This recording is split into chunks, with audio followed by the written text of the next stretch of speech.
Welcome to the Sports Bros Podcast, featuring the almighty B-Live, the money man Scottie D, and your host, the head of creative Eddy. The Sports Bros Podcast, by the fan, for the fan, talking sports just the way you like it. And without any further ado, let's give it up for the Sports Bros.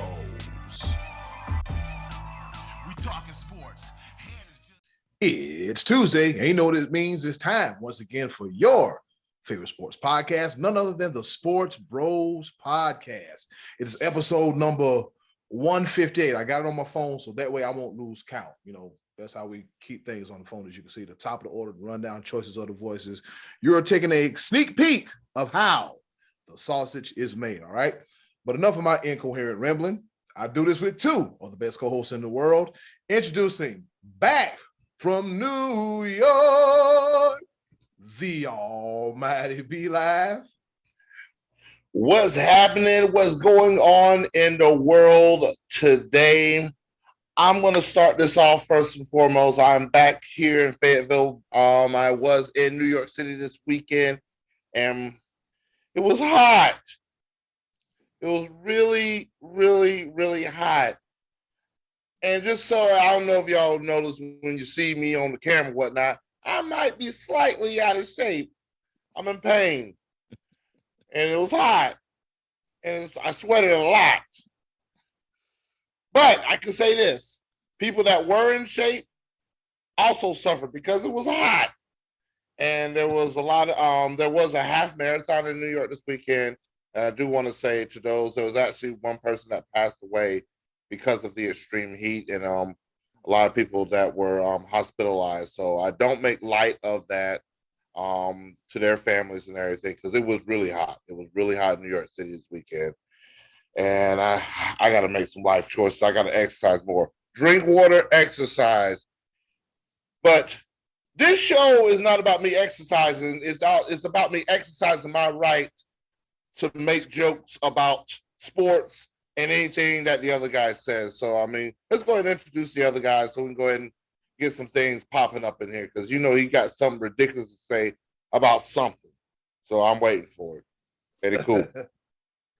And speaking of the other guy, he is the pride of Washington, Pennsylvania, the one, the only, the main event, a.k.a. next caller, please, the money man, Scottie D. I want to wake up in a city that never sleeps and find I'm king of the hill, top of the heap.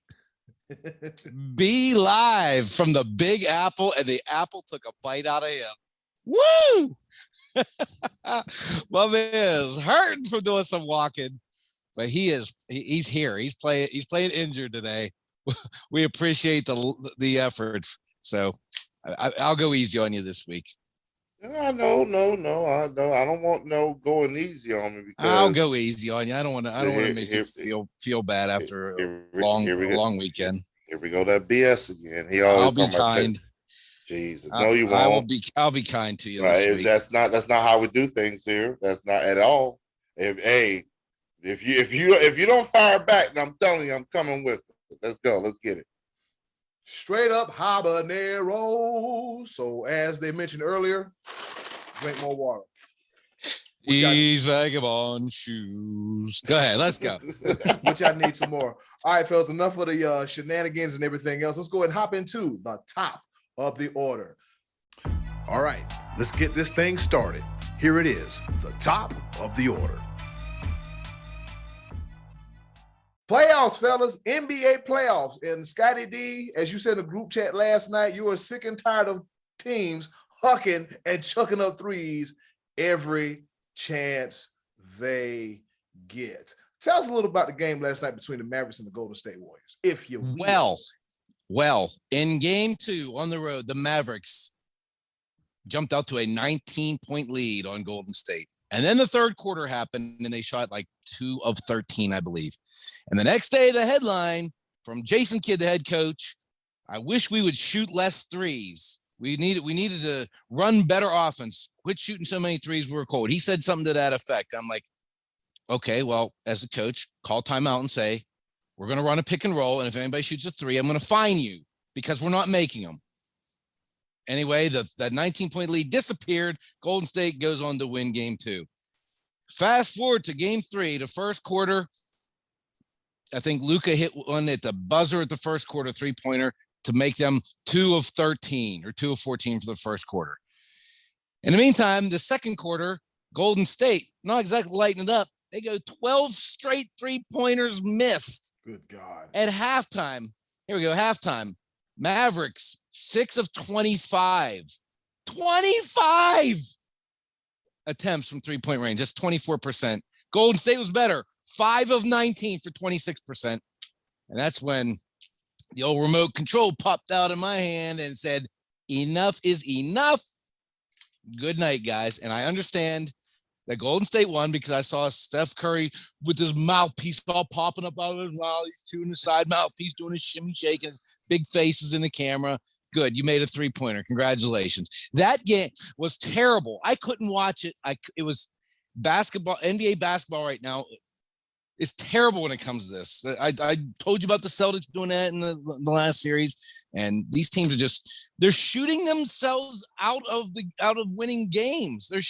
The Mavericks shot themselves out of a game 2 victory on the road, and then they didn't learn their lesson, went right back at it in game 3 at home. And that series is over. Golden State's going to the finals. I haven't even started to think about the Heat and Celtics yet. They're all banged up in that series. Everybody's hurting in that series, like a war zone over there. But anyway, Be Live, hard to disagree with me, I would think, in this situation. Am I right? Well, even if I told you that you were wrong, you would think that you're right anyway. And then somewhere down the line, you would argue, oh, I owned you again. Or you know what? But I'm not wrong, so you can't say that. So why I can't say that? Because one team shot 24% at the half, and the other shot 26 at the half from 3-point line, and nobody's making adjustments. Say, let's cool off let's shoot less of those, more pick and rolls. You know, the Mavericks in the first half, all their points were either 3-pointers or in the paint. That means rebounds, putbacks, and maybe Luka did a little flip thing or something in the paint, but they weren't shooting anything mid-range. Nothing like that. It was either 3 points or in the paint.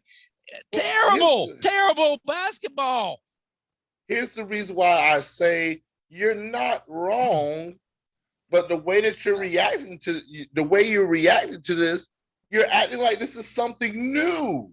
Did you not watch any regular season? Like, why did you think this season these teams were this?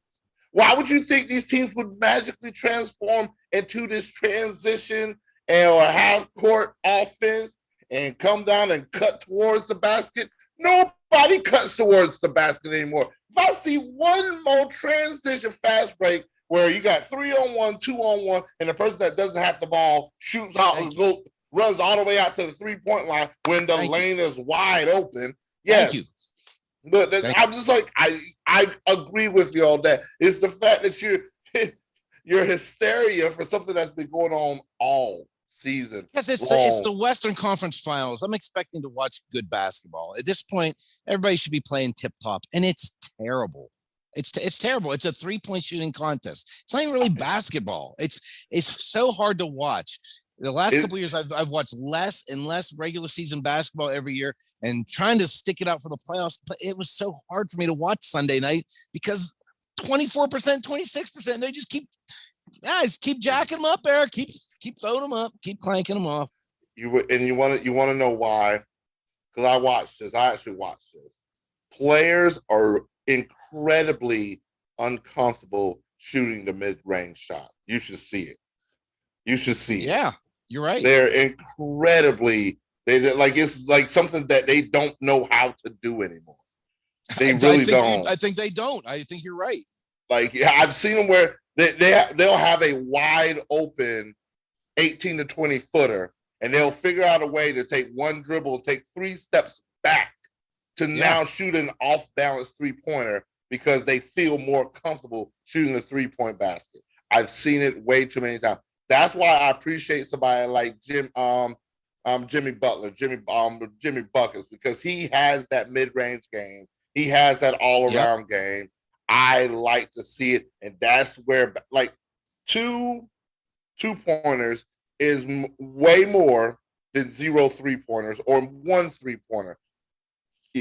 Like that whole part, like that middle part, like outside the paint, inside the 3-point line, it doesn't exist anymore. I get you on that. One thing that I do like, on the other hand, that I had to adjust because of it, is teams that move off of the ball. Dallas is way too Luka-centric to be successful. Like that is evident. I love the way that Golden State, as they move off of the ball, it's not the Steph Curry show. It's not the Klay Thompson show. It's not the Jordan Poole show. It's not the Anthony Wiggins show. Andrew Wiggins show. It's not the Draymond Green show. Kevon Looney's stepping up and getting rebounds. That's so many. I just named all of those players off the top of my head. I don't have any notes in front of me because you know why? Because at some point in time, each one of them have the ball and they're contributing. I can't name half the players. And they're shooting. Dallas. They're not all shooting only 3-pointers either. Those guys will shoot other shots. Right. They're cutting towards the basket. Yeah. And two. Was it with Wiggins that that just completely destroyed Luka on a dunk? And they called it an offensive foul. And they called an offensive foul, and I'm over here looking at the camera like, where do you see that at? I didn't see a foul. He flopped like nobody's business. Got it so, but he got dunked on. He fell over. That's the kind of basketball I like to see. So that's why I try to glasses half full, Scottie D. Glasses half full. Not everything has to be negative. There's some things you can pick out of it. I like the defense that I see in both the Miami and Boston series. That's going to 7, as I predicted before. Golden State, you go ahead and bring out the broom. I don't know why I have this right here with me, but I have it. It's a broom. Hey, I was cleaning earlier. There, it's gone. But just don't ask. I have props. But as he tosses the broom on camera, this is great. All this is going on YouTube. All of it is. But man, it's one of those things. I appreciate what I see because the team that can perform what the new age offense is better. Steph Curry originated, and he has a message for all those kids out there that keep jacking up 3-pointers. I didn't tell you to shoot that shit. He did say that. Yeah. I didn't tell y'all to He's getting blamed. He's getting blamed for the state of basketball. And I've been saying that for a couple years now. So evidently, I'm not the only one that feels that way. If he's feeling the heat from school teachers or coaches or whoever else is yelling at him, or that, he's saying, I didn't tell everybody just keep shooting those, but he does it because he can, because he's the best ever at it. I had a coach back 30. I'll say what? Let's see, 25 years ago. 27. You were deadly with it back when you were deadly with it. Yeah, I tried that one time. I tried a logo 3 because it was my first time playing, and I shot a logo 3. I made it, and I was immediately on the bench, even though I made it. He's like, the coach was like, we did not draw up that play ever. Why'd you think you was gonna? That is not in the playbook ever. I was like, you're right. All right, coach. If more coaches were doing that these days, but no, they're too busy AAU in it and all these different travel leagues, and nobody's really coaching anymore. They're trying to make their kids into stars, and every kid, it's just, I'm not even gonna talk about that. Let's just Amtrak this thing before I go down a whole nother Well, I'll tell you one thing. I've had a chance to cover some high school basketball up in Northeast Ohio, and it's not really like that. It's not really like that. When if you're open, you're gonna shoot the 3, but it's not huck and chuck every time you go up and down the court. Oh, I need to come up there then, because everywhere I go, that's all I see. Yeah, the huck and chuck. The coaches up here, they teach fundamentally sound basketball. Look, if you want a fast break, take it to the cup. Don't kick it out to nobody. If you're out there, by the perimeter, crash in a little bit in case, he botches the layup or botches the dunk, and get the ball. And if you feel like you want to, kick out and shoot a mid-range 2 or 3, go ahead and do that, man. Because this huck and chuck, I understand where you come from, Scottie D. This can be some unenjoyable basketball to watch. All right, so we saying it's all over but the crying for the Golden State and Dallas series. And as far as the Boston and Miami series, this could go to 7. And who we got in that series? We all picked Boston last week. Okay. And my feelings change on it every time I watch them play because it's such a seesaw so far. Yeah, the Jason Tatum roller coaster. If he like they lost, he scored 10 points. He wins, he scores 38. Like Jaylen Brown scored 40 in a loss. Like they have all around talent, but it's just one of those things that when somebody is cold on Boston, they are cold. And I'm still trying to figure out how Miami, with the lineup that they have, how are they winning games? I mean, I think Kyle Lowry's coming off the bench. I don't even know the starting point guard, shooting guard at this point.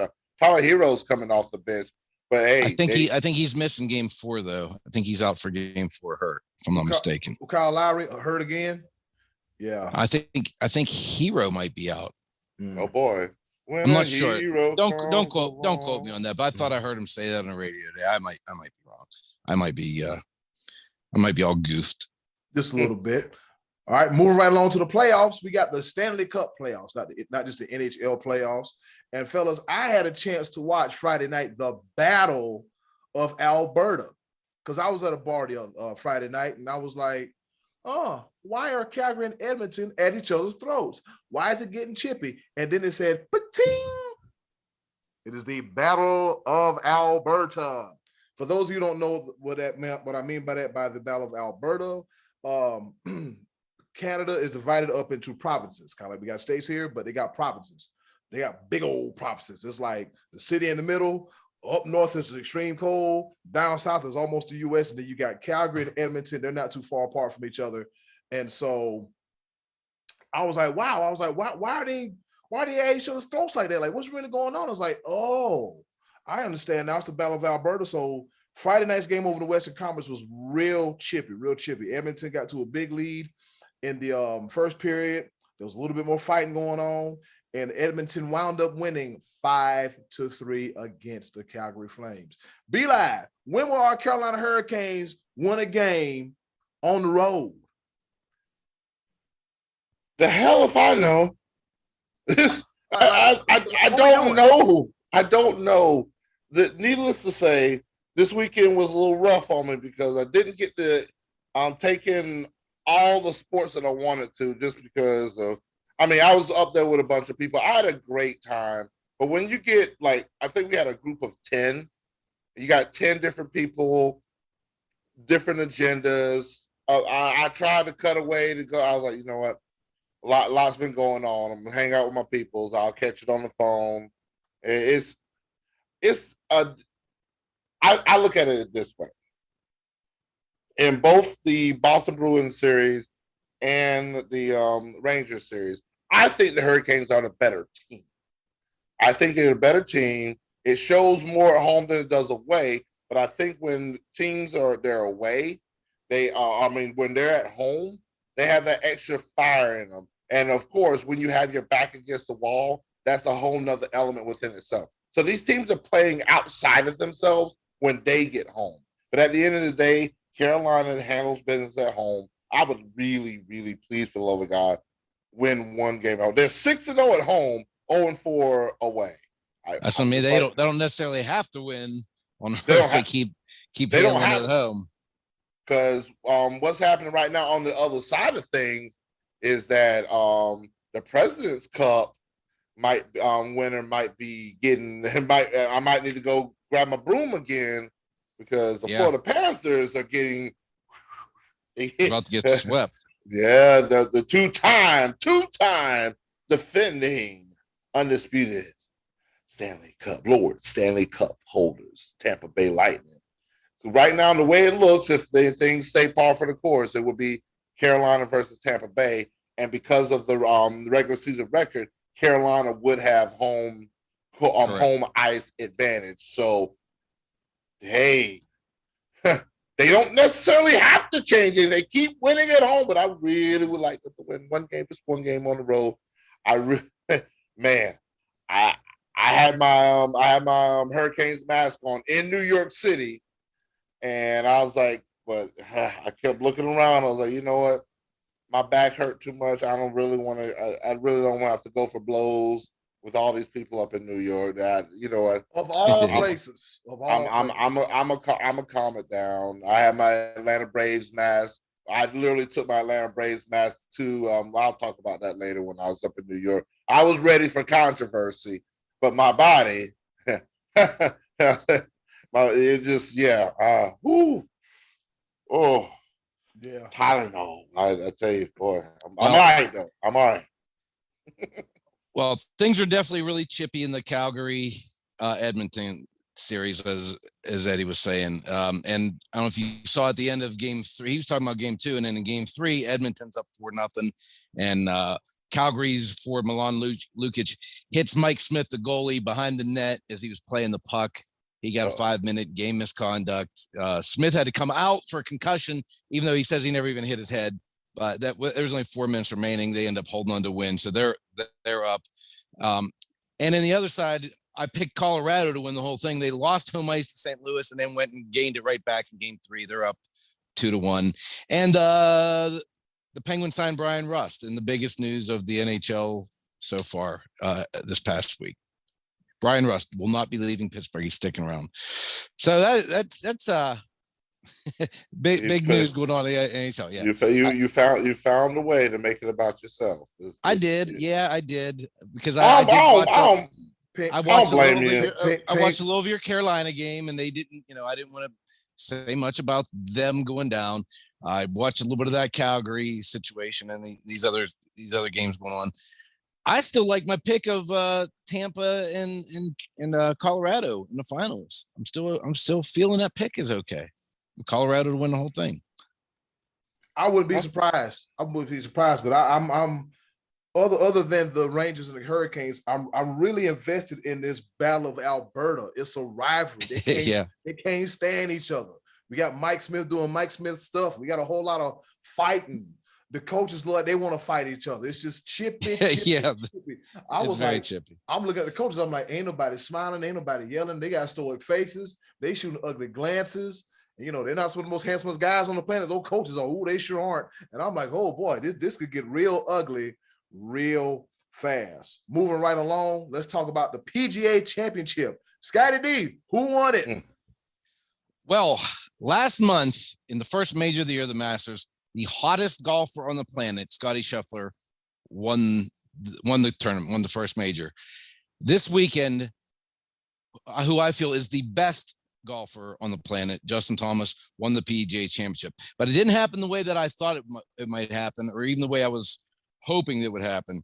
So I last week I told you I thought Rory McIlroy would be the winner. I thought it was going to be his turn to win it, and he got out of the gates hot, and then just and couldn't. He was the day 1 leader. Will Zalatoris was the day 2 leader. The day 3 leader is Mito Pereira. Ever heard of him? Because I haven't. This dude's a rookie. He's from Chile. Never won on the tour. Obviously, he's just a new guy. And I didn't want to see him win. I was rooting against him because I've seen this happen in majors before.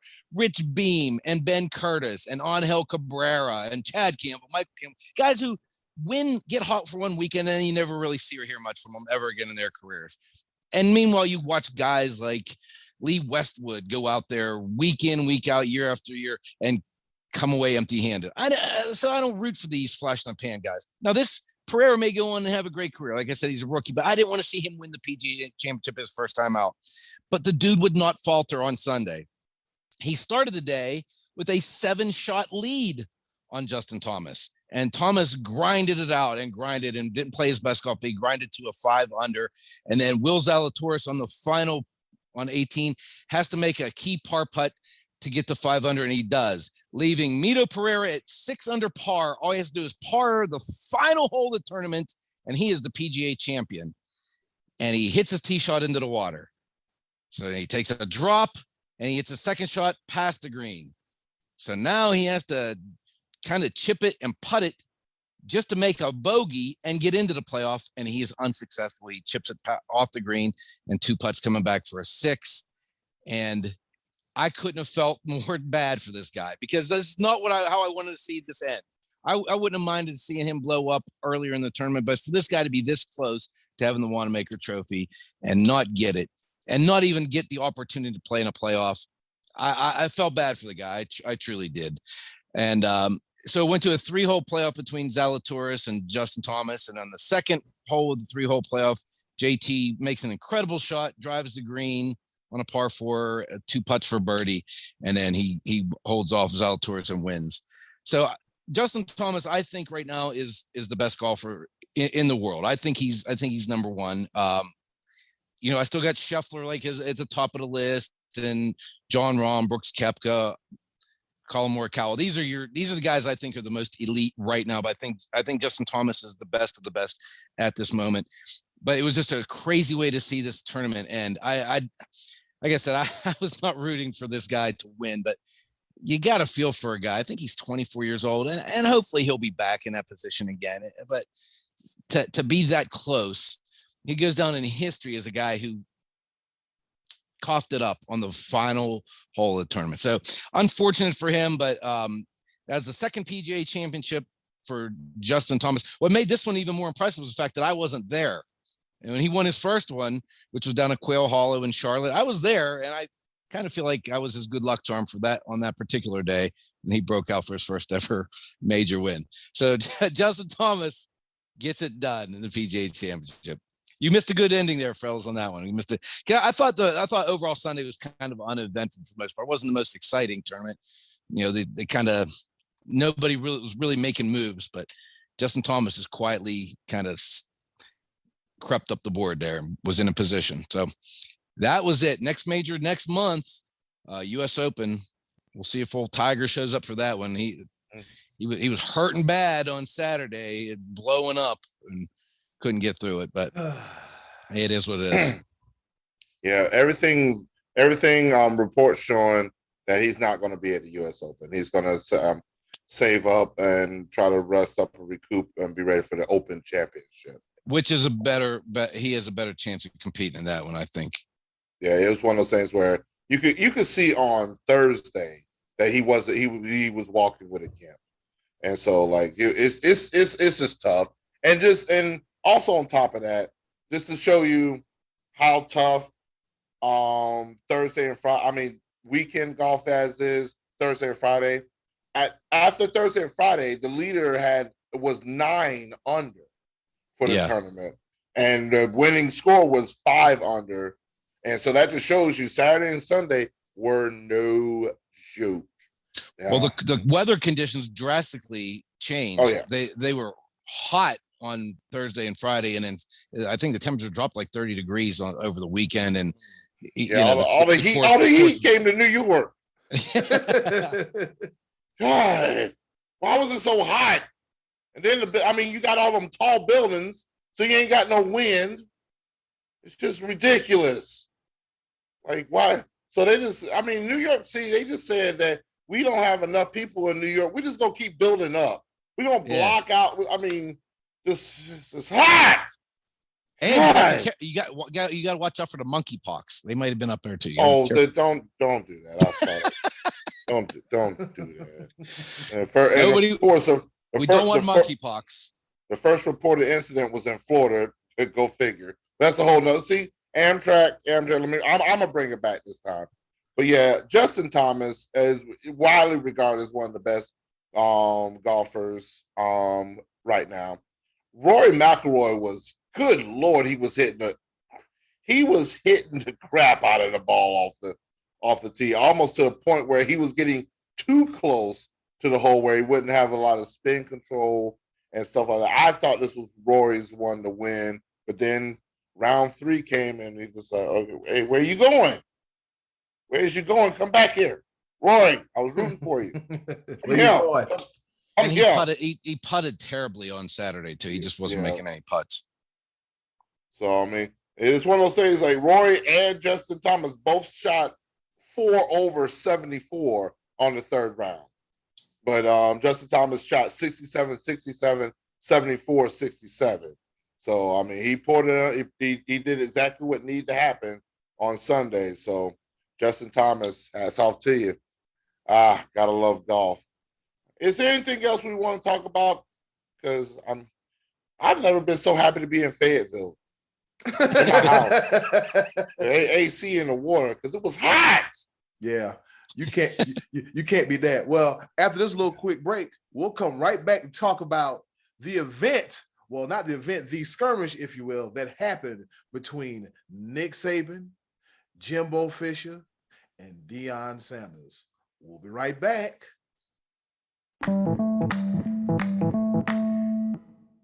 And we're back here at the Sports Bros Podcast. Before we went to break, we did mention about this thing going on in college football between Nick Saban versus Jimbo Fisher. And somehow Coach Prime Time, Deion Sanders, baby, watch that back foot, Chad. He got caught up in it too. So, fellas, what in the hell is going on? We got Nick Saban on a public platform, or somewhere in Alabama with a microphone in front of his face, talk about some Texas A&M. They'll bar every player on their team, and then somehow Deion Sanders and Jackson State got drug into it. He said Travis Hunter, Jackson State paid him $1 million to come play. Deion Sanders said, I don't even make $1 million. What in the hell is going on in the world of college football between NIL deals and Nick Saban versus Jimbo Fisher? Scottie D, start first. It's complete insanity, and I knew this NIL stuff was going to cause problems, and it has just made college football an enormous mess. I mean, not even counting those guys. Pitt had maybe one of the premier receivers in the country last year. He's gone. He's going to USC because they're going to give him $3.5 million. You remember when you used to get in trouble if you bought a guy a sandwich, and now you can just treat him like a free agent and how long until Nike and Under Armour and these guys start getting involved? And Phil Knight says, well, here's $100 million. Get the best players to Oregon on my dime. It's getting absurd. And Saban was trying to make that point, and he should never have done it the way he did it by dragging Deion's name in Jackson State, and he should never have brought Texas A&M in it. Because now Jimbo Fisher says, well, of those 11 guys we got, only one of them had an NIL deal of these early signees. But that's just that, not even counting like the booster bank that these guys are probably going to be drawing out of. And Saban's big thing is probably, well, this is not going to be fair now. He said before you had the rules with the guardrails up and all that, whatever he said to that effect.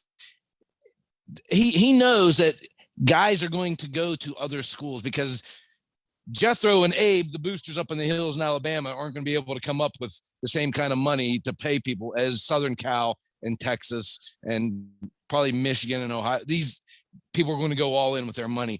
It's not going to be fair. It's turning into one giant cluster mess. It's turning bad. It's getting bad, and it's getting bad very quickly. And like I said, just only a matter of time before you just start seeing Under Armour say, we're going to need some players to go to Oklahoma, or we're going to need some guys to go to Michigan, or we're going to need guys in Florida. And it's going to go that way. It is at some point where it's just what I mean. Jordan Addison from Pitt. There were so many receivers got drafted in the NFL this year. He might have gotten taken further down the line. He might be making more playing for Southern California next year than he would have if he got drafted in the NFL this year. He might have been a fourth or fifth round pick. Probably not. It'd probably been higher, but you understand what I'm saying. Now college guys, they're going to be saying, man, I got any eligibility left? Because I'm going to make more in college than I am in the NFL in my rookie year. It's a mess. Be Live. This is stuff you like more than I do. So tell me something. Hold on, wait a minute. And then no point in time did I say I like it. No. I mean college football. This stuff. I got you. And this whole business is more interesting to you. And I've never been a fan of college football because of the politic and the stuff. And just when I started turning the corner on it, this is going on, and it's frustrating me very much. This is the reason that I enjoy college football so much is literally being taken away from me before my very eyes. Because these guys are playing with heart. They're playing with emotion. They put the emblem on their chest, on their head. They're representing that school with everything that's in their being. That's what made college sports, especially college football, pure. And now you have this. I'm gonna go ahead and say this, Scottie D. I understand you throwing some hot fire out there. I'm gonna help him out real quick. When it comes to Nike, they're gonna try to get players to go to Oregon. When it comes to Under Armour, they're gonna try to get players to go to Maryland. Right. Yes. But at some point, they're going to want to do brand expansion too, and say, of course, we want some guys at Texas A&M. Let's give them some. You know what I mean? It's and in the NFL, this kind of stuff is leveled out by a salary cap. Are we going to have a salary cap in college football? It's going like right now. I'm just saying, if I'm Gatorade, I'm pouring all the money into. Like, come on, Florida is terrible right now, but I just want to know, this is my question. You know me, I think outside the box. What was happening with them Aflac commercials? What was that? What was that with Prime Time and Coach Saban? They were doing those commercials together. Is that how you really feel about me, Nick? Yeah. Is that how you really feel? Okay, I see you dirty old bastard. Yeah, man. He's sudden the guy in the black cap now. But here's the thing that I like. Here's the thing that I don't understand. My coach, all roads lead to Dabble. He said this a long time ago, and they gave him hell. Oh, you don't want the players to get anything. Oh, they deserve to blah blah blah. No, he was for players making a little extra money off of their name. But he saw the writing on the wall and where it would be corrupted. That's exactly what's happening. And now you're throwing names out there. You're saying that these players are now bald. You're looking at NIL deals. The first thing I look at as a Clemson fan, and it soured my taste on NIL to start with, was our quarterback got a huge NIL deal with Bojangles, Dr. Pepper, I forget the other one, but he had like 3 different deals, and he goes out and it took him like 8 games to get over 1,000 yards passing. This guy was horrible. Yeah, he was. He got a little, you were favored for the Heisman. What happened? That's what soured me on NIL deals. You're giving these kids money that are completely unproven.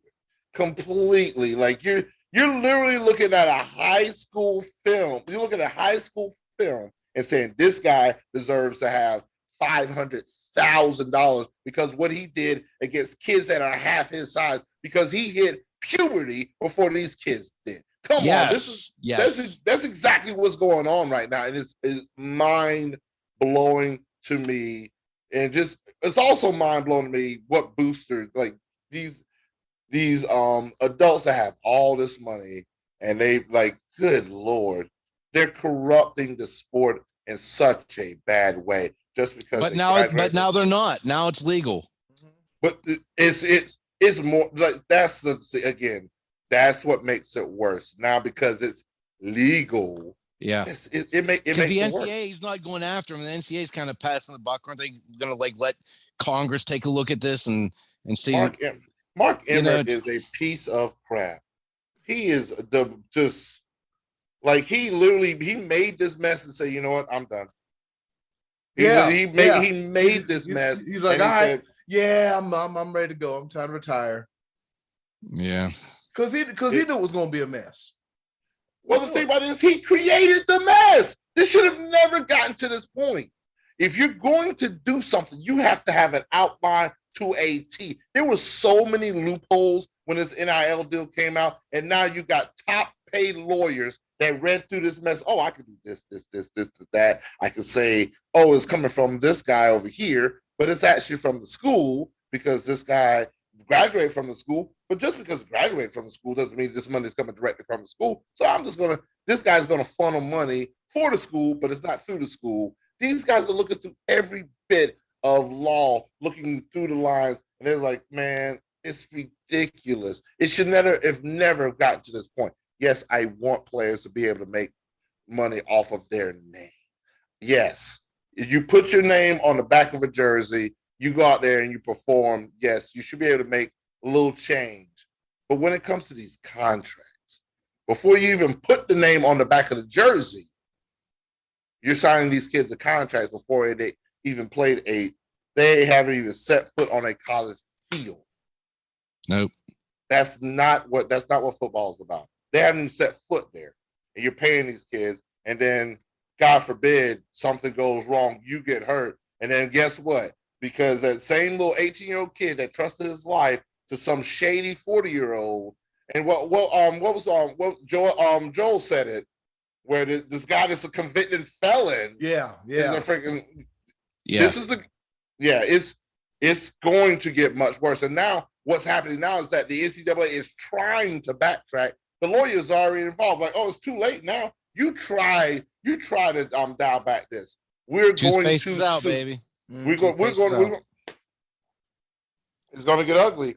So, Nick Saban should have worded it better. Yeah. Everybody else that got talk trash about Dabo Swinney, eat your crow, because he was right all along.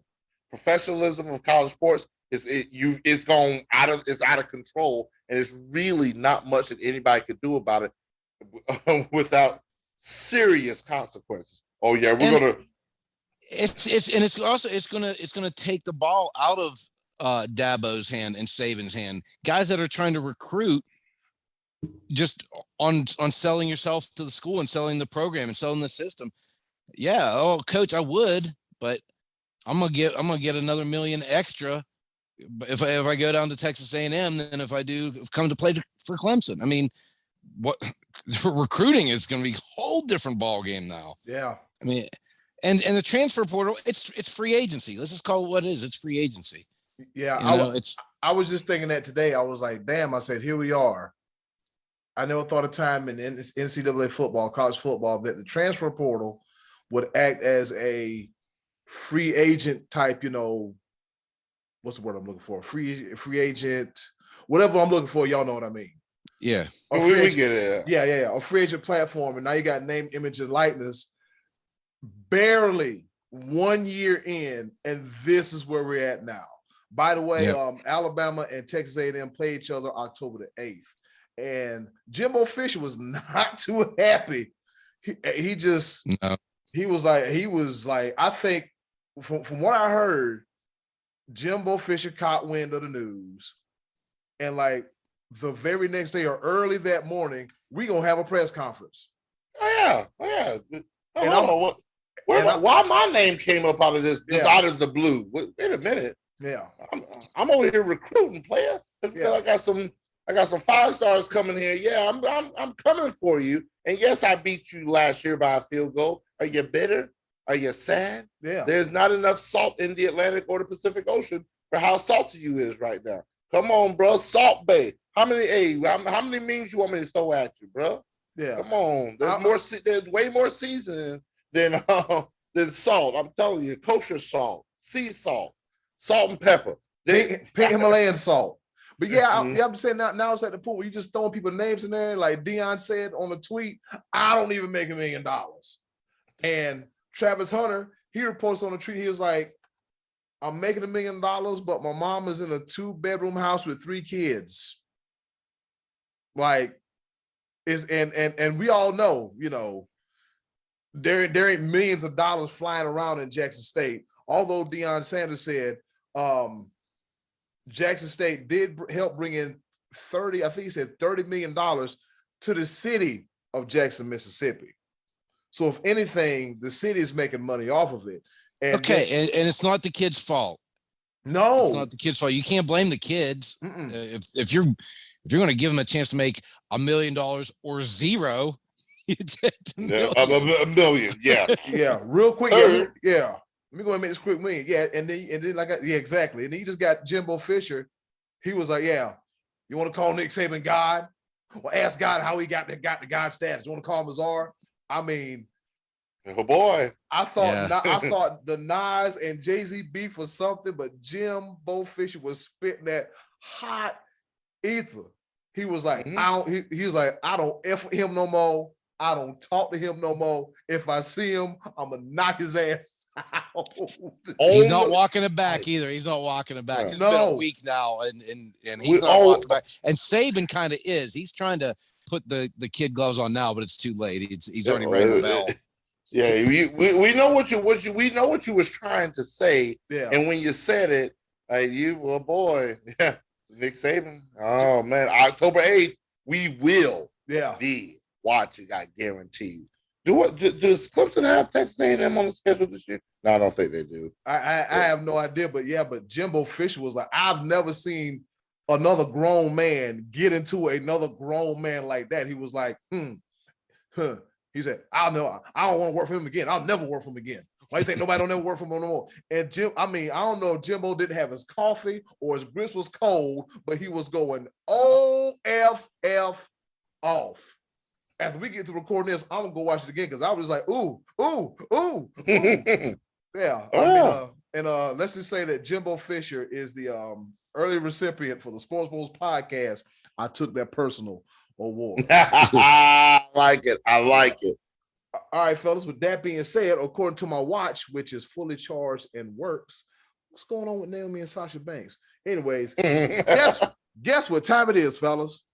What time is it? What's going on? Besides 8:00 on a Monday. I'm glad you asked. This time for our favorite portion of the show, the choices of the voices. With that being said, hey, yo, button, hit it. Choices of the voices coming right at you.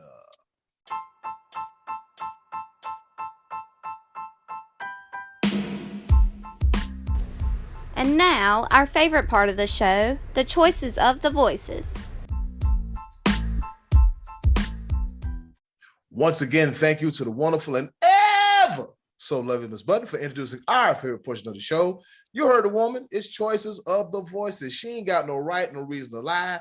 We've been doing this thing for 150 plus episodes. It's our favorite section of the show where we ask you the questions, you give us some answers, and we are going to talk about it. And with that being said, Scottie D, what's on tap for this week's choices of the voices? All right, we asked of the 4 preeminent stars left in the NBA playoffs, Luka, Steph, Jimmy Butler, or Jason Tatum, which one would you rather have? Now, my 15-year-old nephew, big fan of the Dallas Mavericks, he said Luka. I'm going Luka. What else did we get here? What other answers did we receive here, Eddie Cool? All right, Scottie D's nephew said Luka. Also, the Scottie D's nephew, what's his name? Jack, we promised, buddy, we're gonna get some more content on the YouTube channel. And we might even have you on the podcast so you and B-Live can talk about you guys' top 10 because you guys may disagree, but it'll be good to have you on the show, Jack. Shout out to the nephew of the Sports Bros podcast, Jack, for chiming in. All right, so here we go. We have Uncle Max. He said, I wouldn't know. And Scottie D, you'll love this one. He's having too much fun watching the United States Football League. We really read that answer. Yeah. Uncle Max. Yep. Oh, Uncle Max. How? Uncle Max, I got one for later for you. Oh boy. Here we go. Got one in the chamber. Yep, here we go. Real quick, USFL standings. We got in the North Division, we got the Generals at 5-1. Oh, come Stars on. at 3-3, Panthers at 1-5. They ought to be 0-6 after firing that boy for the pizza and the cold chicken. I'm sorry. 1-5, that's Jeff Fisher team, and the Maulers are 1-5. They ought to be 0-6 for firing that boy for the chicken salad and the pizza. And down in the dirty South, we got the Stallions at 6-0, Breakers 4-2, Bandits 3-3, and the Gamblers at 1-5. And that's been your USFL update. Rodney O'Neal, I'm embarrassed for you. Eddie Cole, for having done that.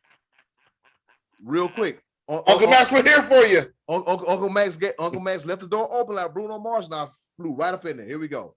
All right, back to your regular scheduled program. Rodney Bellamy, he says Luka got that wow factor, and he's only 23 years old. If I had to pick today, I'm going with Luka. What is he on? He is a problem. He can take smalls on the block and can shoot the bigs out the gym. So Rodney Bellamy, he rolls with Luka. Okay, fair enough. I can understand the answer. I can understand it. All right. Luka is it Doncic or Doncic? Doncic. Doncic. Okay, Luka Doncic. All right. What he said. Yeah, Doncic. His mama cute too. Matty Ice Martin Tracy, he says, I'm pretty sure Luka's father is Larry Bird. There is no other explanation. So, of course, my pick is Luka Bird Jr. And somehow he links it back to Boston. Right back to Boston.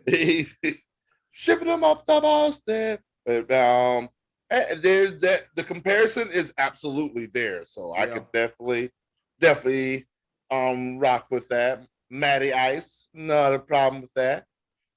All right. So yeah. Good answer.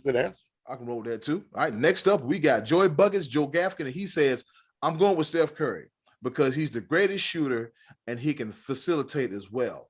Luka is tough, but Steph is a proven winner and is most likely going to get championship ring number 4. Calling out Steph Curry getting the ring. I hear you, Joe. Already. And I'm going to go ahead and apologize ahead of time to Joey Buckets because due to unforeseen circumstances with American Airlines, a flight to New York City ended up being a road trip, and I did get a chance to ride through the DMV. I was on the GPS, or my mom liked to refer to it, the GPS, had us rolling through the Baltimore Washington Parkway. I thought about you as I was riding through. It was a fun trip. But yeah, just sliding through there. Chucked up the deuces for Joey Buckets. One day I'm gonna stop in there and we're gonna do a little shoot around once my back heals because I'm old and I'm hurt. And it was hot. It was hot in New York City. It was really, really hot. It don't make no sense. It was so hot. And you walked 13,000 steps. You see, there's certain stuff that we say off the air. And see, there you go, bring it up. See, Eddy, was that off the air? Was that off? Yes, it was. Yes, it was off the air. I don't remember. Okay, I'm sorry. I'm giving you credit. I'm giving you credit for walking 13,000 steps. That's a lot of steps. Some people do that on the regular. It's basically just. But you did it where it was hot. You did where it was very, very, very hot. Survived. And you survived, all right. Ladies and gentlemen, this is episode number 158 of the Sports Bros podcast, all right. All right, Quinn Evans, he said Jason Tatum can play both ends and is younger than Jimmy. Okay, one for Tatum. I like it. But Jason Tatum be doing this, though. He'd be doing this. It seems like how he goes, the Celtics go this postseason. Absolutely. And so, I mean, Jason Tatum I believe he can be that dude. If you get a little bit more consistency out of him, he could be the face. I don't see anything wrong with this answer at all. And I do like the two-way factor. That is definitely something that I agree with wholeheartedly. I'm also going to take this moment, Scottie D. I appreciate you when you asked this question. You wanted an answer from the three of us before the series got into play. I appreciate that. Yeah. I appreciate that. So we did not waver from this when we give our answers. But of course, I got some things that I'm going to say about my choice. So let's work it out. Eddy, cool. It's your thing. I don't know what I'm doing. All right, cool. It's all good. Shout out to Uncle Max, Rodney, Matty Ice, Joe, and Quinn for their participation in this week's Choices of the Voices. Scottie D, who you got? Okay, so like as B-Live said, just so our people who are listening know, after I asked this question last week, I knew I didn't think about how we were going to have a whole week of playoff action that could sway our personal opinions. So last week, right before the playoffs started, we texted one another our answers. So we're giving you the answers that we chose a week ago. And the one that I chose a week ago was Steph Curry. And I chose him because I just feel like he makes the Golden State Warriors. Now, you can make a case that they all do that without Luka, the Mavericks probably don't even make the playoffs. I think that'd be a fair assessment.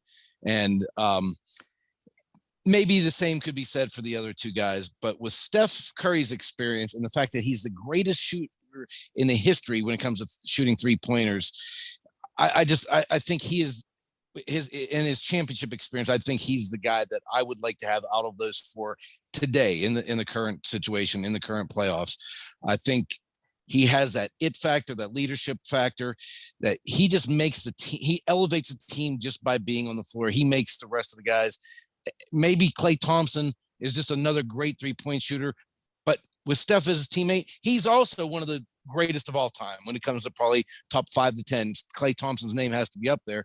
And I think a lot has to do with being pushed by Steph. It's like these two have that, like the old Braves pitching staff. They used to push each other to be better. Smoltz, Glavine, those guys, they used to, by being great, they brought out greatness in others. And I think Steph Curry has it. I wish he would stop chewing the mouthpiece thing, doing that mouthpiece up the side. That's a little bit irritating and aggravating, but Steph Curry, yeah. And I know he's not necessarily the defensive player of the year, but right now Luka is very deficient in defense. I think he needs to maybe in this offseason, Luka needs to elevate himself a little bit more to maybe being in better shape.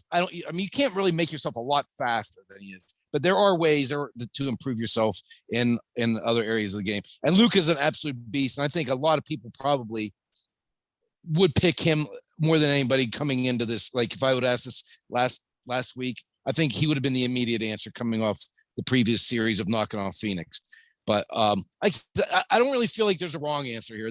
But Steph is my personal pick, and he's the one I chose a week ago. Be Live? Well, I'm going to say this, and I'm going to say this with caution. And I want to apologize to all of our listeners that participate in the choices of the voices, because when they type out their answer and put it on the post, it becomes boom, pow, it's right there. They've sent it out. That's their answer. And all kinds of silliness can happen after they put up their answer. And then we joke about it, AKA Smooth as Star Walker, JR Speaks. We actually, the three of us, we get the luxury of, we hear the question and we let an entire week go by. And then we can actually choose our answer at the very last second after research. Me, I'm going to take this opportunity because I said during this week I wanted to change my answer, but my answer was Luka. It was. It's going to still be that way because I'm going to stick to it, because I'm going to give our listeners the voices. I'm going to hold myself to the same regard. I wanted Luka because he just is all around his play, as far as especially on the offensive side of the ball. He's a distributor. He's a facilitator. He's almost unstoppable on the offensive side of the ball. And what he's done in this playoff has been nothing short of magical. But if this dude complained one more time about anything and doesn't get back into the play, like I've seen him complain about fouls left and right, and just he won't even go down to the other side of the field, other side of the court to play defense, because he's talking to the referee, complaining about a foul, and then now he's over here flopping when he clearly got dunked on. I'm over here like, bro, come on. And so that's the one thing that a lot of players have said about Luka and his personality. He does whine quite a bit. So I'm over here like, bro, come on, you got to stop this whining. You got to stop this complaining. You just got here. You just got here. Don't start this. Let's say, come on, bro. I had your back. You could be that dude. I agree with you, Scott. If he tones it up, he could be unstoppable. Like he has that talent level that he could. Yeah. I think one thing we're maybe forgetting when it comes to him too, and I didn't even realize, is that the guy's 23 years old. Yeah, he's very, very young. He's very immature at this point. I mean, you see guys on TV and you're like, man, they're these great athletes, and you forget sometimes that they're kids. He's 23. Which one is it though? Which one is it? Because a lot of people acclaim him in his early success, the fact that he was already a professional at age 18. At this point in time, after 5 years of being a professional, whether it be in the European ranks or being in the NBA, that maturity should already be there. But as a person, I'm gonna do nothing. He gonna stop. You're gonna be a lot more mature when you get to be my age, and just think how mature you're gonna be when you get to be Uncle Max's age. Like he's way more mature than us.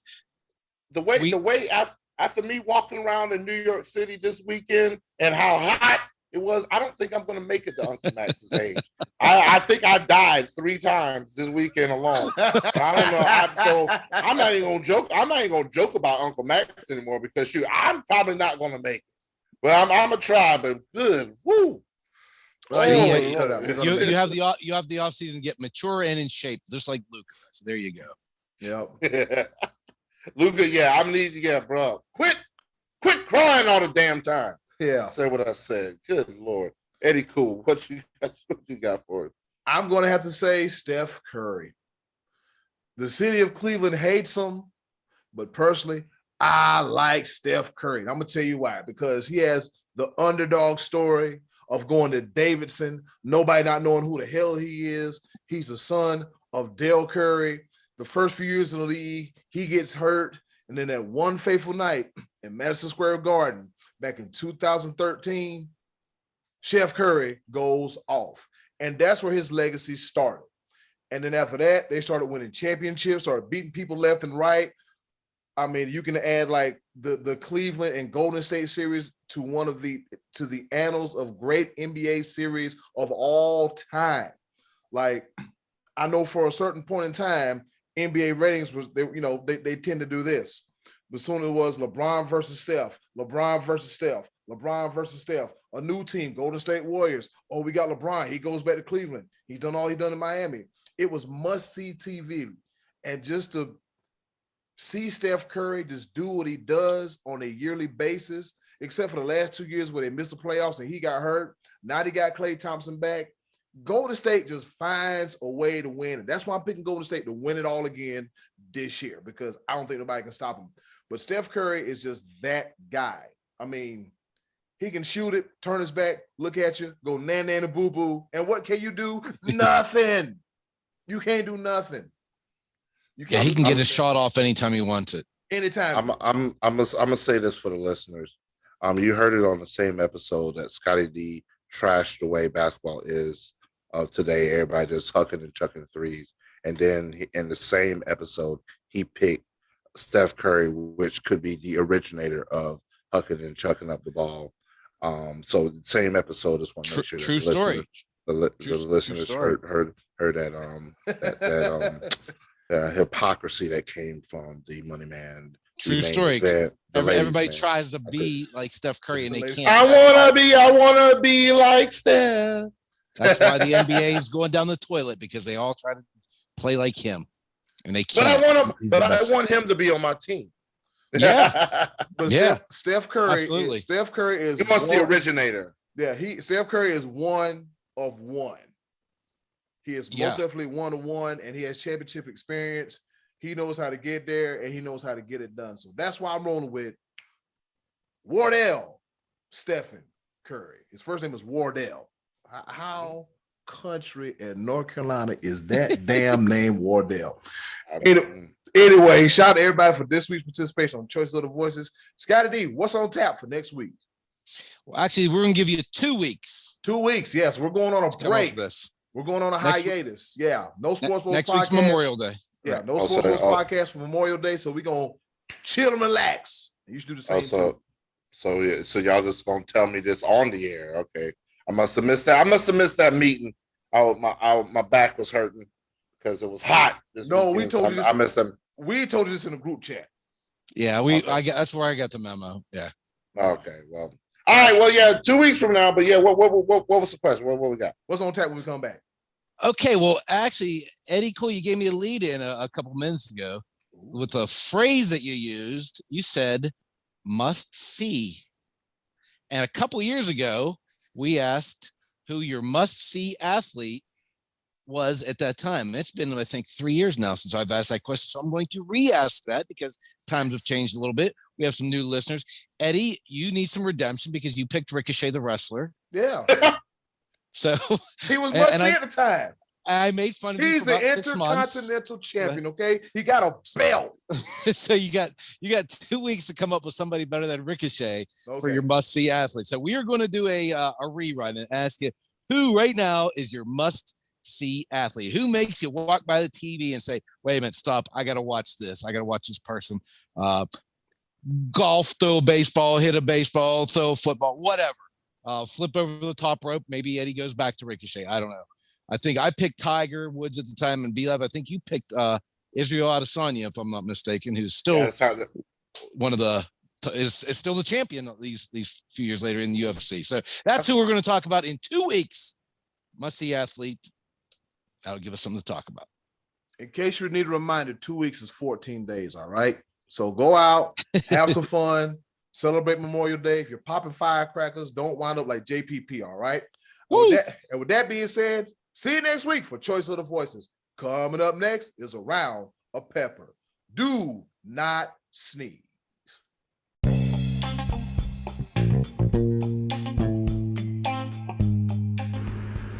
Okay, boys, let's bring it home with a round of pepper.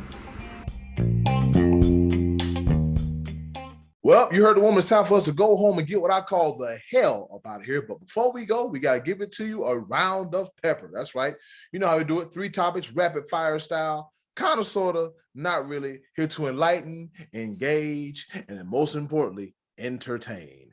And with that being said, I'll go first. On this day in history, back in 1935, the first Major League Baseball night game was played in Cincinnati, Ohio. The Reds went on to beat the Philadelphia Phillies with a score of 2-1. Baseball under the lights is now more common and very much enjoyable, especially if you're in a hot weather city and it's been hot all damn day and you got your 7 o'clock night game. Yeah, sign me up for that one. Over to you, Scottie D. All right, I'm going to stick on the topic of baseball here. There's some rare stuff going on this season I wanted to tell you guys about. So the immaculate inning is one of the very rarest things in baseball. We talked about that before. That's whenever a pitcher records 3 outs, all strikes on 9 pitches, strikes out 3 guys, 3 pitches each. This happened most recently on April 17th. Nestor Cortez of the Yankees in the 4th inning against the Orioles pulled this off. That is the 104th time that has ever happened in baseball history. Even more rare, as we talked about last week, the Pirates beat the Reds 1-0 last Sunday, the 15th, yet did not get a hit. That is only the 6th time in Major League history that a team that has been no hit wins a game. Even more rare than that, Red Sox pitcher Nathan Eovaldi against the Astros on May 17th gave up 5 home runs in 1 inning. 5 in 1 inning in the 2nd inning. That is the 3rd time that that's ever happened. And then, even more rare than that, Albert Pujols of the Cardinals pitched in a 15-6 win against San Francisco on May 15th. He gave up 4 runs. He joins Babe Ruth as the only player ever to pitch in a Major League Baseball game and hit over 600 home runs. And in a season that saw the Yankees, Mets, Angels, and Dodgers all in first place at the same time, this is the rarest of seasons. Maybe the Pirates have a chance at the World Series after all. Be live, over to you. Speaking of the rarest of seasons, I think it should be unanimous, Eddy Cool, that Scottie D does a segment on the air while we're recording with the glasses on. That has to happen. That's with rare. the glasses. I was like, is he bringing out the glasses for this pepper? These are Dollar General readers is what I got on right now. But man, you guys are actually clear. Look at us. This is Sports Bros Podcast in high definition for the first time for Scott Donnelly because he's got his glasses on. Look at those damn glasses. Hey man, push them up a little bit. You be looking over the top of them like this. What you say there, Sonny? What you say there? Oh man. Let's do this right. Ladies and gentlemen, we've gone slap happy at the Sports Bros Podcast. Go ahead, be live. My 3 pepper points this week, they're all going to be centered around my trip to the Big Apple, New York City this weekend because I got to take in quite a bit this weekend. It was a lot of fun. It was adventurous. A lot of things happened. But one thing I think some of us grew closer as friends while some of us will look like, I'm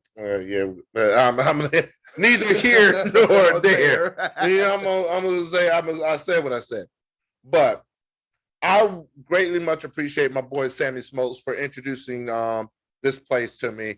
My pepper point number one, we're gonna go across the pond a little bit when it comes to the Premier League in soccer, and I got the chance to see both matches. They happened 11 o'clock on Sunday.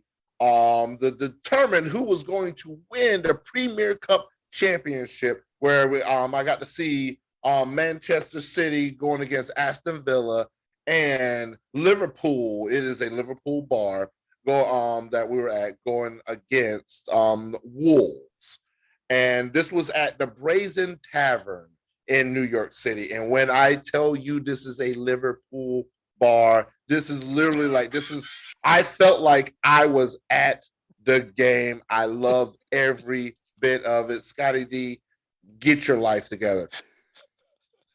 Best way I can say is Liverpool bar. Yes. Yes. They have stars from all over the nation, different football clubs from all over the nation. I saw one from Seattle. We added one from Raleigh. Supporters from all over the nation, all over the world. So, man, it was a beautiful thing.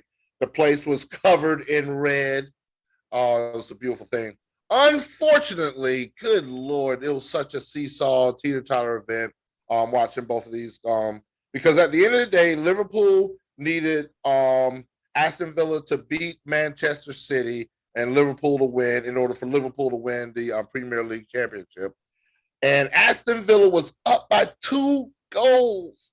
And Manchester City had to score 3 goals to win the Premier League, and that's exactly what they did. The place was ecstatic when Aston Villa was up 2-0. Liverpool was still tied with Wolves. They scored their second goal. This place is ecstatic. But by the time Liverpool scored their second goal, Manchester City had scored 3 goals in a row to take over the game. Manchester City, they are your Premier League champions. But it doesn't matter because this coming Saturday, Liverpool versus Real Madrid for the Champions League title, May 28th. Can't wait to see it. I'm going to be at Patty's Irish Pub here in Fayetteville, North Carolina to watch that. And I got approved paid time off to watch the game. I like it. I love it. I want some more of it. You'll never walk alone. Eddy Cool, the ball. I walk alone inside this bitter danger. Oh, my bad. I had a petition. I'm sorry. That is not the song, but that's okay. Oh, man. All right. My second pepper point is about Hard Knocks. No, it's not about the Detroit Lions or AKA the Fighting Knee Biters. Okay. Coached by Dan Campbell. It is about the in-season edition of Hard Knocks. Last year was the Indianapolis Colts. This year, it'll be the Arizona Cardinals. All right. According to CBS.com, the NFL section, the Arizona Cardinals will be featured on HBO's Hard Knocks in-season in 2022. Hard Knocks will still run its traditional preseason series focused on the Detroit Lions that will debut August the 9th, but will also be completing a mid-season series with the Cardinals beginning in November. All right. This is going to be pretty interesting because we got Kyler Murray and his contract issues. All right. Will he be playing by that time? Will he not? Then we also got the 6-game suspension of DeAndre Hopkins for PEDs and everything else going on in the desert. All right. As far as the Arizona Cardinals go. So, the Cardinals, they've been picked for the in-season edition of Hard Knocks on HBO. Over to you, Scottie D. I did not catch it last year when it was on mid-season, but I always enjoy the preseason edition, so I'm looking forward to that. We are headed in a world of cable TV is not going to be as important as streaming and other platforms, but we're not quite there yet.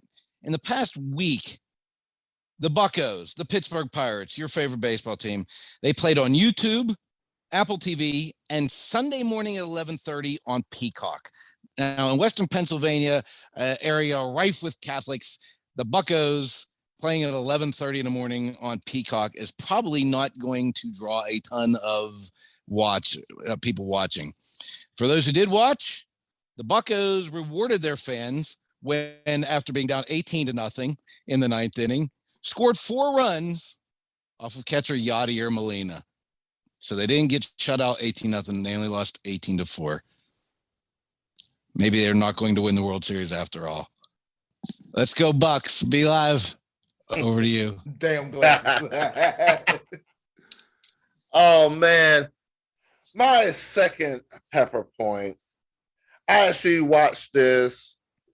This was in my hotel room. It was a beautiful thing. My body was hurt. And I didn't feel like moving because it's hot. It was hot in New York City.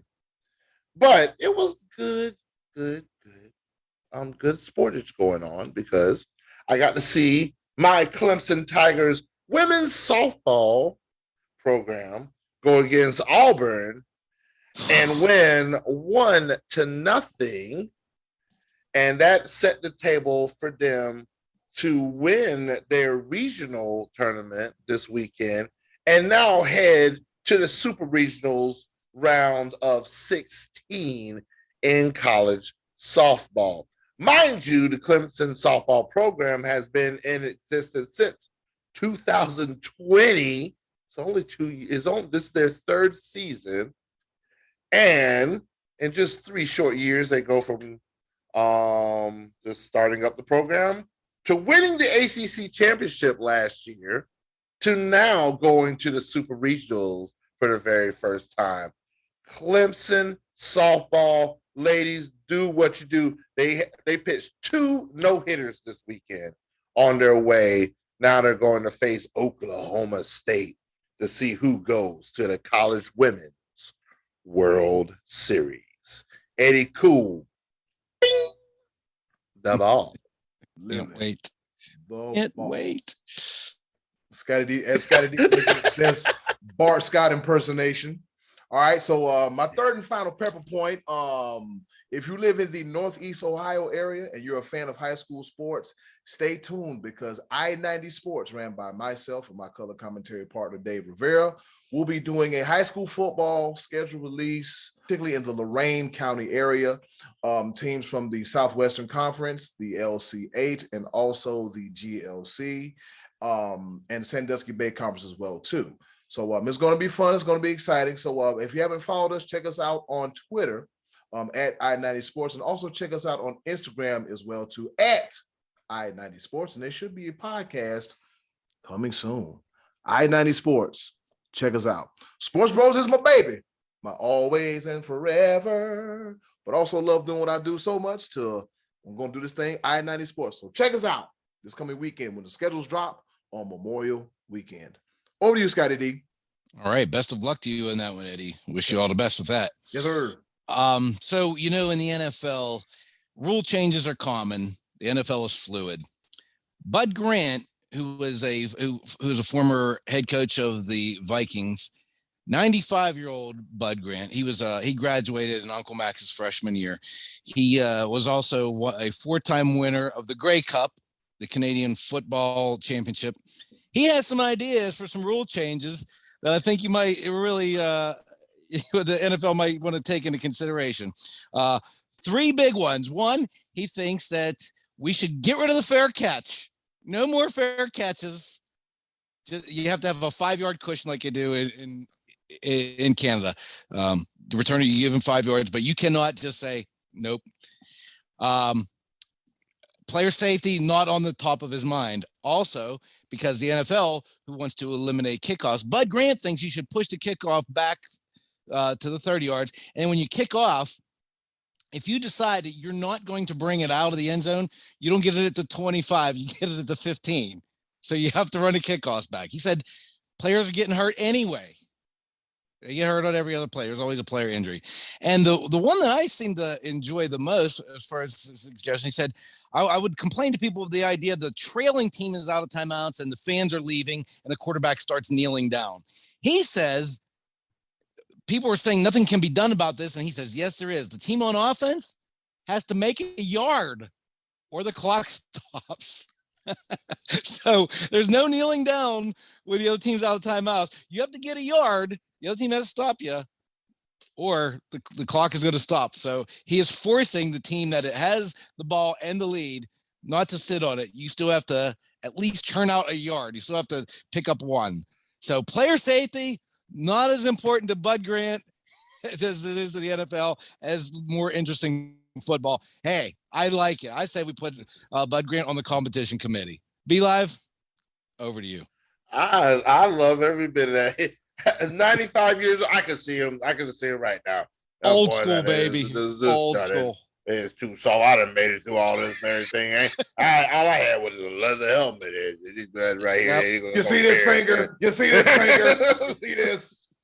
Man, let me finish this off in style. Third and final pepper point coming to you from New York City.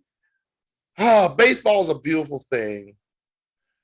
You see all kinds of different things happen, but really being at the game when these things happen, like a lot of people saw on television when it was the Yankees versus the White Sox, and you saw a little tussle, a little talking, a little mouthing going on between Tim Anderson and then I think it was actually I think it was Josh Donaldson. He was hitting, and the catcher was like, "Hey, player, you ain't gonna be doing too much of that jaw jacking, as people like to say. You ain't gonna be doing too much of that. He ain't like what you said, and you keep doing it. Then we gonna have some words." Well, I happened to be at Yankee Stadium when the melee broke out. Sports Bros Podcast, exclusive. God, here's the thing. It was hot. We was actually about to leave because the thing about it is with you can actually get tickets to a Yankees game without getting seats. So you could there's general admission, and they actually have it's a MasterCard something deck. I ain't got time for all that. But either way, it's hot. It's really, really hot. Sun was just all on my forehead. So we were just going to be there just because we wanted to go to a Yankees game. And literally, as we're headed out, we were like, "Hold on, wait a minute. I'm over here. I'm looking at the game and everything." And there's a couple meetings of the minds. Then next thing you know, a couple more players come from the infield. Next thing you know, bench is clear. And then, hey, where y'all going? Come back here. We're coming back here. And then next thing you know, you see the bullpens there. Melee. I was like, this is happening. What's going on? Can't see because they're on the other side of whatnot. Come to find out that this is all stemmed on a 2019 interview where Tim Anderson called himself the modern day Jackie Robinson because he wants to reach out to the youth of today. Baseball does not have that much representation when it comes into the African American community. And so he wants to be that voice. He wants to reach out to the community. Well, Josh Donaldson and his infinite wisdom took that as he wanted to take jabs at Tim Anderson. Hey, what's going on, Jackie? Hey, Jackie. How you doing, Jackie? Oh, you the modern day Jackie. And Tim Anderson was not feeling it. And Major League Baseball is not feeling it either because Josh Donaldson has been suspended for a game for his comments, his remarks, et cetera, et cetera. Bruh, be careful what you say. And not everything is a joke, Josh Donaldson. Was it racist? I go into a little too far with that. I'm not gonna go down that rabbit hole. But the fact that I got to see the melee, I got to see the benches clear at a Yankees game in New York City, even though it was hot and my back was hurting, it's all good because stand for your rights, stand for your beliefs. And I love the fact when your teammates got your back, hey player, you're gonna kill all that Jackie noise, or we're gonna put some paws on you. Gotta love it. Yankee baseball. It was a good time. Yankees fans are loud and proud, by the way. Just to let you know, loud. They are very, very, very loud. It was all a good time. I did not break out my Braves mask at Yankee Stadium. I really wanted to do it, but I think it would have been a little bit worse than when I was at the Pittsburgh Clemson game in my Clemson jersey. I think it could have been much, much worse. So and my back was hurting and it was hot. So it was hot. So I didn't feel like fighting nobody. So and let the record show that on the episode that I complained about 3-point shooting and chose Steph Curry, Be Live noted that Luka Doncic is a complainer, yet complained about the Heat a good dozen to 14 times. I am not a professional athlete. That is not my job. It was hot. I don't care what anybody says. I complain. Luka, you get paid millions and millions of dollars. Do your job. Get back on defense. Me, I get paid $0 and 0 cents. Somebody needs to change that. Head and Shoulders. So waiting on my check. Scratch my head. May get back into it. But yeah, it was hot. Lakers, Cowboys. Did you really? You already did the Yankees. Did you really just say it just a bit? Oh my! Well, you brought the Yankees. I had to go the rest of Lakers, the way. And in closing, Lakers, Cowboys, Yankees, and Penguins.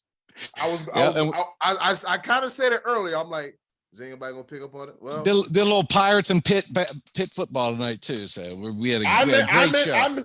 I mentioned Pitt football, but good Lord, but all roads lead to Dabo, and I fulfilled that, so I'm good to go. He really Dynasty just said dancing Dawn Staley. Hey, I gotta get in where I fit in. Lord, y'all ain't finna do this to me. He really just said Lakers Cowboys just to fit him in the podcast. This is unreal. I'm done. I'm gonna miss you next week. I just had to give you a little taste for next week. Happy Memorial Day, everybody. Happy Memorial Day, y'all. And in closing, there's been another episode of the Sports Bros podcast. But in closing, do something nice for yourself. And if you can, do something nice for someone else. They'll greatly appreciate it now more than ever. Please be a blessing, not a burden, because good Lord, there's enough burdens going on in the world. Be safe this weekend. No drunk driving. Call a friend. Call a neighbor that don't leave the house. Call an Uber. Have a cookout. LA, you got some sense. If you're going to go on vacation, don't complain about the gas prices. Just be happy you got a job to pay to get the gas and to go on a vacation. Like I said, be a blessing, not a burden. See you next week. The week after next, we're going on hiatus. It's been another episode of the Sports Bros podcast. I'm rambling incoherently. Be Live, take us home.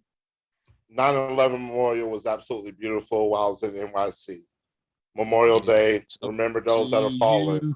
New York. Be Live, take us home. Bum, Yes, sir.